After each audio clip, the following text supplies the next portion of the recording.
So, we have ourselves some Vancouver Canucks trade updates and roster moves to dive into today. Nothing too big, but I guess stuff that we do need to talk about when it comes to the makeup and the progression of this hockey team. Let's start out with what is actually real, and then we'll get into what could be. Because the Vancouver Canucks made themselves an announcement earlier this morning. GM Patrick Allvin announced today that goaltender Nikita Tolopilo and defenseman Elias Pettersson have been assigned to the Abbotsford Canucks. Now, that is not really all too surprising when you look at just the way the team has been assembled the past few days. Yes, Tolopilo had himself a pretty strong win against the Anaheim Ducks, but other than that, he didn't get too much of a sample. He had some losses thrown in there, it's whatever. Nobody was expecting him to be the next coming of Thatcher Demko anyway. But once Tolopilo left the team for the birth of his child, the Canucks had to call up Jiri Patera on emergency conditions. And now, with Lankinen back with the team too, it seems like the Vancouver Canucks are okay with just having Lankinen and Patera as the 1-2 at the moment, thus allowing the team to send Tolopilo down back to Abbotsford and allowing him to do his thing.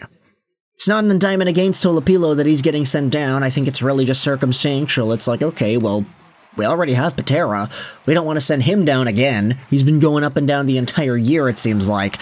So, Tolopilo, you can get some rest. You can have some family time. Go down to the AHL. Just do your thing. We need some goalies there anyway. So, it seems like that's the way Vancouver's perceiving this.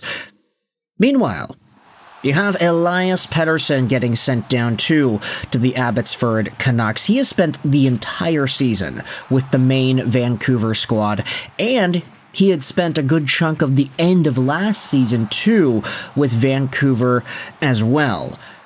Might I remind you, Elias Pettersson was not placed into Abbotsford towards the end of last season for the playoff run, wherein they ended up winning the Calder Cup Championship. At that time, it was like, okay, well, Elias Pettersson is too good. He doesn't need to be in the Abbotsford system. We're going to keep him with the main squad. He doesn't need that extra development time. Mancini, Lekaramaki, Ratu, these guys can and probably should be down there. But not Elias. Oh no, not Elias Pettersson. He's too good. And it is kind of a shame because in the end of that last season, he was amazing. In the limited sample size that he had, he showed off good skill, some snarl, as well as just good decision-making. I mean, Elias Pettersson had a very impressive end of season last year, but this year, he has definitely taken a step back in those departments. Decision-making is just not there, the effectiveness and how he does things, not there, and so I think Elias Pettersson, this was about time for him to get sent back down, maybe get a little bit more of a role as a top defenseman on an AHL team, instead of being thrown to the wolves on this defensively not sound Vancouver team, who is winning games very seldom and who is just plummeting down the NHL standings. Meanwhile, when it comes to those standings themselves, you can say that for the Vancouver Canucks, the tank is going strong. But when it comes to players that could be on the move in this tanking scenario, looks like we have a few that may not be dealt. Take a look at what David Pagnotta said on the sheet 2 days ago with Jeff Merrick regarding the Vancouver Canucks. Brock Boeser is not going anywhere. You're not moving DeBrusk, Myers, or Pettersson. They are not waiving right now. So it does seem like most of the emphasis on Vancouver Canucks trade talk seems to be centered around a few names. You've got Kiefer Sherwood, who of course is going to be on the trade block here. Super cheap player, very cheap contract, lots of goals, lots of points, lots of intensity and physicality. Sherwood can be seen as a very perfect trade candidate for a lot of these NHL teams that want to add some grit whilst adding a scoring element to their bottom six. Sherwood is a dog, and I can't imagine what he would be like in the playoffs. That seems like a transformative kind of addition. We also have Connor Garland trade talk that is going wild. Even though it seems like Vancouver doesn't want to trade away Garland, it seems like interest in him is at an all-time high, and there could be an offer or two that maybe makes the Vancouver Canucks think. But for Elias Pettersson, yeah, no, it doesn't seem like he's on the move. He signed long-term anyway, 11.6. It's going to be hard to move that contract. We just made a video about him. He's been very good. I love Petey at this point. He has been such a redeeming story of redemption for the Vancouver Canucks.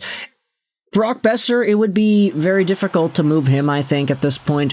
He had just signed as well, and he seems very motivated to be a Vancouver Canuck long-term, although at this point, I'm starting to doubt whether or not the prime Brock Boeser that we saw a few years ago is ever going to come back. You know, like 40-goal Brock, 70, 80-point Brock, a guy who was a goal-scoring machine back when he was a rookie with the Sedins in 2017-18. Like, that was almost a decade ago. Brock Boeser has been here for a long freaking time, and it's going to be really difficult to try to get that out of him. Jake DeBrusk just signed, so yeah, I don't really think he's going to go anywhere either. These forwards are not bad. Don't get me wrong, they're like middle six, top six caliber forwards on most teams, but if you're a Stanley Cup championship contender, I don't know if Brock or Jake DeBrusk is a first-line forward at this point.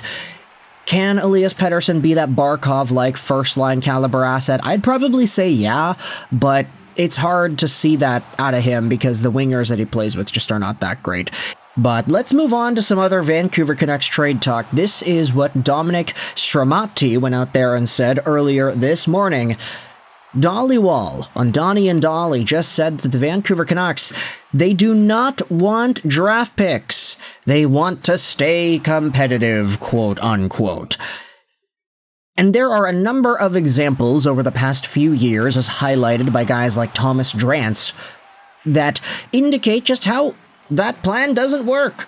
You can trade Jannik Hansen for Nikolai Goldolman. You can trade draft picks for Lucas Reichel. You can acquire Vitaly Kravtsov. You can acquire Eric Bronstrom. You can acquire Daniel Sprong. These guys who are not good on their old teams as young guys coming over to Vancouver trying to give them a change of scenery. This does not work. You're not getting a Cutter Gauthier. You're not getting a Jesper Wallstedt. You're not getting any of these guys that were available. You're getting bottom of the barrel level replacement prospects that don't have value. Vitaly Kravtsov stunk this season. Daniel Sprong couldn't hang in the National Hockey League. Speaking about that, doesn't seem like he's able to hang in the Continental Hockey League either. We're going to make a video about that soon as well.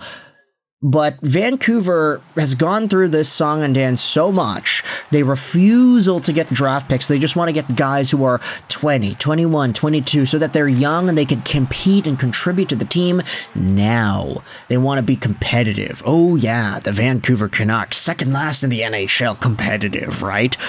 Anyways, that seems to be the status quo of this team. I don't know if internally they really do believe that they can be competitive with this roster once everybody comes back. Oh yeah, then we'll start winning, and then we'll make the playoffs, and then anything can happen, and then we'll get the 17th overall draft pick instead of being projected top 3 like the Vancouver Canucks are right now, which, yeah, at some point, I think we're going to have to start diving into the draft and whom it is the Vancouver Canucks could take in the 2026 selection of guys. That's getting excited, man. Like, remember when the Vancouver Canucks were getting top 5 picks in 2016 and 17, and we were excited about whom they could take? Oh, could they get Matthew Tkachuk, or could they get Casey Middlestad, or Gabe Vilardi? They got Juolevi and Pettersson, so one swing and one hit. But either way, we should be starting to talk about that again this year. So let's talk about that more as the season goes on. For now, though, let me know your thoughts in the comment section below about these Vancouver Canucks roster moves, as well as the trade updates. Seems like no Petey, no DeBrusk, no Boeser moves, no Tyler Myers, and it seems like the Vancouver Canucks don't want draft picks. Or at least, that's what it seems like. Who knows if that's actually going to happen. Let me know your thoughts in the comment section below about these updates. I hope you enjoyed this video. Rolls 99. And bye.